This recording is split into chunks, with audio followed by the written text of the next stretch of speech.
world leaders are blasting Donald Trump publicly like we've never seen before. Case in point, Bloomberg reporting U.S. allies say the Strait of Hormuz remains mined. Donald Trump is lying when he said he demined the Strait of Hormuz. Top U.S. allies say the U.S. Navy has not cleared mines in the Strait of Hormuz. Trump is making this up, and officials estimate that there's between 80 to 150 mines that probably remain in the Strait of Hormuz, that the Trump regime has not demined the Strait of Hormuz, and Trump is totally lying. I'm going to show you what else world leaders and former allies of the United States said in just a moment. But world leaders came out with that statement as soon as Donald Trump went on right-wing propaganda podcasts. And here's what Donald Trump said about getting rid of the mines. Let's play this clip. The mines are gone. You probably saw that. We put it out yesterday, all the mines. We got rid of the mines. But the strait, it's functioning. It's a functioning strait. Yes, every once in a while there'll be a drone or a rocket or something shot. But it is a very functioning strait. A lot of oil is pouring out. 10 million gallons, 10 million barrels yesterday. We're hearing more from former allies of the United States. For example, Germany announced that it is considering helping fund and protect Britain's Trident nuclear deterrent as Europe looks to reduce its dependence on the United States. Berlin is exploring deeper nuclear cooperation with Britain and France rather than developing its own weapons and rather than leaning into any view that the United States is going to provide a security umbrella. What else has occurred in the past 24 hours? Australia announcing that its reliance on US-made missiles is becoming a strategic vulnerability as the Iran war drains American stockpiles. Analysts warn deliveries of weapons such as Tomahawks could be delayed, leaving Australia exposed in a potential Indo-Pacific conflict. That was published in Politico. Well, 8 hours later, this is what was published in the Washington Post. Do you think our allies or former allies are trying to send a message right now? U.S. weapon shortage from Iran war alarms allies confronting China. Concerns are growing in Asia and within the Pentagon that dwindling stockpiles will embolden China and North Korea and also Russia, because I'm going to talk in a moment about what's going on with the likely invasion by Russia and Belarus opening up a northern front in the winter, which I suspect is going to happen. There has been reporting about why the CIA director John Ratcliffe visited Russia, why he visited Moscow. It said he visited to warn Putin to stay away from NATO countries, really nothing about Ukraine, but just stay away from the NATO countries. And what did Putin do immediately? Well, he launched a massive hack against Norway. China launched a massive hack inside the United States against the Federal Reserve and against the Senate. The Trump regime DOJ claims they stopped the hack, but this is the same Trump regime that literally lies about everything. And in the past 12 to 24 hours since that visit by Ratcliffe to Moscow, which lasted about 90 minutes, Putin has rained down more ballistic missiles in Ukraine and basically said what Ratcliffe did means absolutely nothing to us. I digressed. Let's get back here to this Washington Post article. U.S. weapons shortage from Iran war alarms allies confronting China. The massive expenditure of U.S. munitions in the Middle East is increasingly worrying Asian allies and frustrating Pentagon officials overseeing the Indo-Pacific, who fear that the prolonged war with Iran could undermine U.S. readiness for a conflict with China as it continues to step up military pressure across the region. Concerns about the depleted stockpiles come as the United States cancel an amphibious land exercise with South Korea and the other drills with South Korea, as Donald Trump praised his friendship with Kim Jong-un, which Kim Jong-un and Kim Jong-un's sister responded by saying, "We're uninterested in what Trump's saying, we don't take it seriously, and we have no plans of meeting with him anytime soon." The article goes on to say how South Korea and other U.S. partners in Asia, including Japan and Taiwan, relied on Washington as the dominant supplier of major conventional weapons. But now you have Taiwanese officials saying they suspect significant delays of Patriot missiles due to the drain of supplies. Japan and South Korea feel the same way also. And this is what the Trump regime has been reduced to. The umbrella in Southeast Asia and Asia by the United States is over. You want to know how bad it is? Yes, we did report, of course, that the last U.S. aircraft carrier in the Pacific, the USS George Washington, left in order to replace the USS Abraham Lincoln, which had the horrid and horrific conditions after being out on sea for it was going to be close to like 300 days. It was a huge amount of time. Remember, they didn't have food or didn't have enough nutritional food in order to really sustain themselves, and the showers were broken and everything was horrible. By the way, one of the service members who tried to jump overboard as a result of the mental health issues arising from the horrible treatment is now being prosecuted by the despicable and disgusting Trump regime. And remember, the Trump regime consistently defamed the family members of the service members of our sailors and Marines, saying that they're a bunch of liars. But in addition to the George Washington, one U.S. official said more than 30 other ships were supposed to be in the Pacific, and they were shifted to the Middle East during the war. So it wasn't just the George Washington that moved. The article also says that while Donald Trump's out there basically being a bootlicker for Xi Jinping and Kim Jong-un, they're not reciprocating what Donald Trump is saying about his love of them and how close he is. They're focused on building their military capabilities. And the article points out, for example, this combination of satellite images showing China's construction work at the Antelope Reef in the South China Sea. And China is building these man-made islands, which it claims is for non-military purposes, but many military experts say it is to project military strength.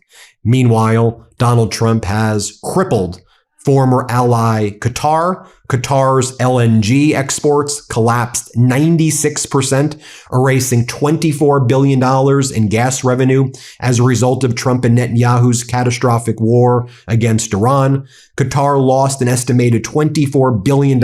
Again, let me repeat that, in LNG exports. Again, Trump regime crushing its allies. Also want to note that the ICC president, the International Criminal Court's president, who has been attacked by Donald Trump, Tomoko Akani, she received the most serious form of sanctions against the United States. As Trump said, it's because Trump wants to protect Netanyahu from criminal prosecution by the ICC. There is a warrant out for his arrest.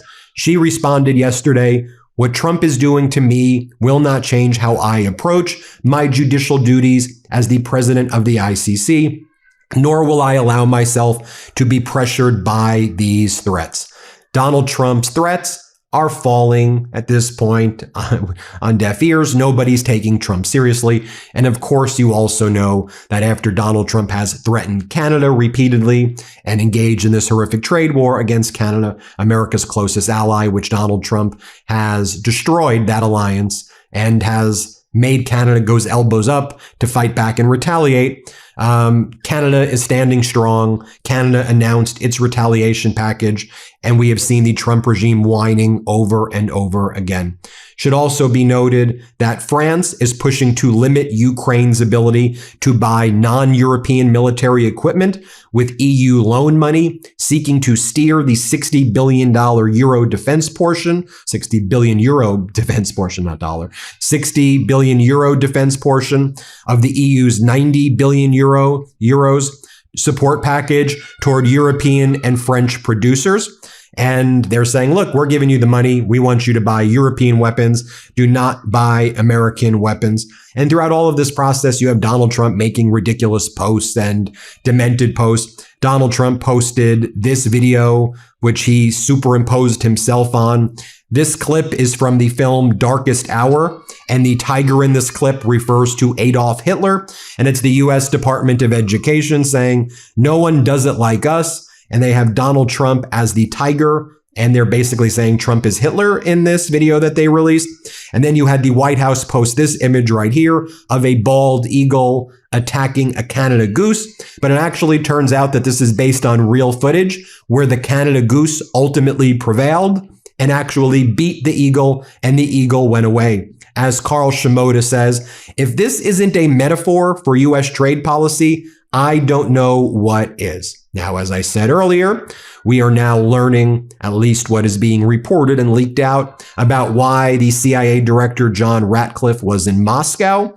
Wall Street Journal reporting CIA chief's surprise Moscow trip was to warn Russia not to attack NATO, to which Moscow immediately responded by hacking NATO countries. And then the news that's coming out, which we've known before, Russia is preparing to escalate attacks on Ukraine after concluding that peace negotiations have reached a dead end, according to Bloomberg, citing 3 people close to the Kremlin.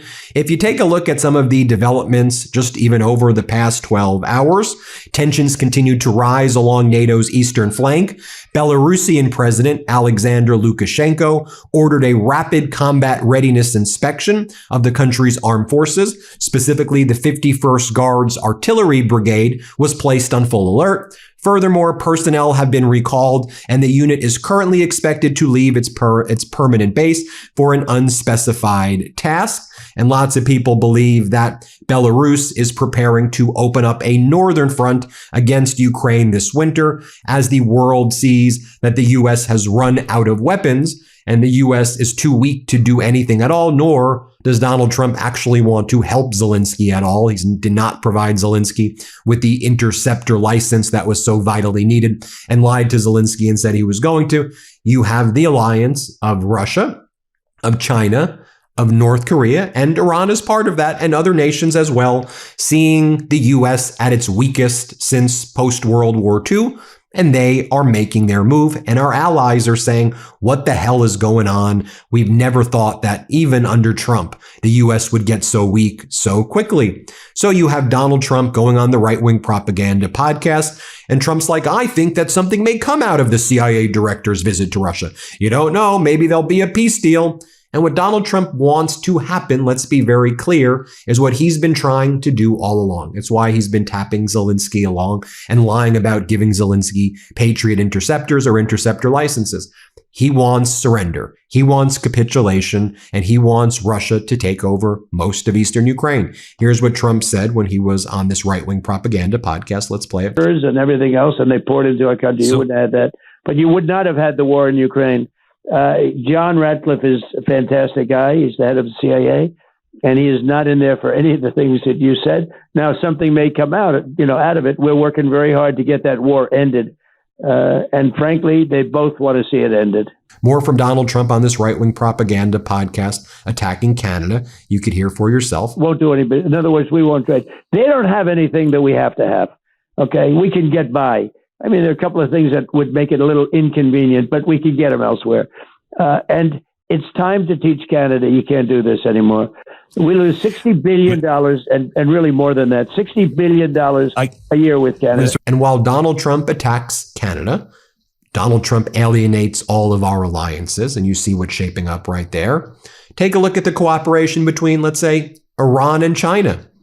And this is a big deal. How the Iranian Shahi drone transformed war with China's help.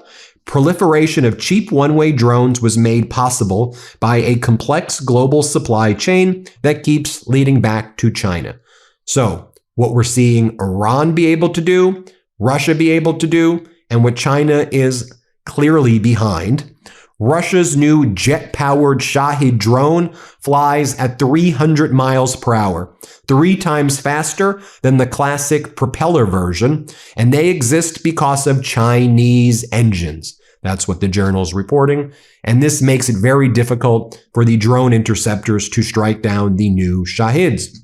Should also be noted, as I said earlier, China hacking the United States. DOJ says China-linked hackers breached NASA, Federal Reserve, and Senate networks. According to the DOJ, they stopped it, but we know the DOJ lies about everything, so we could probably guess that China has hacked our entire government, and they have access to everything at this point. And it should be noted as well, the Trump regime gutted and fired a lot of the key positions that would protect against this type of hacking.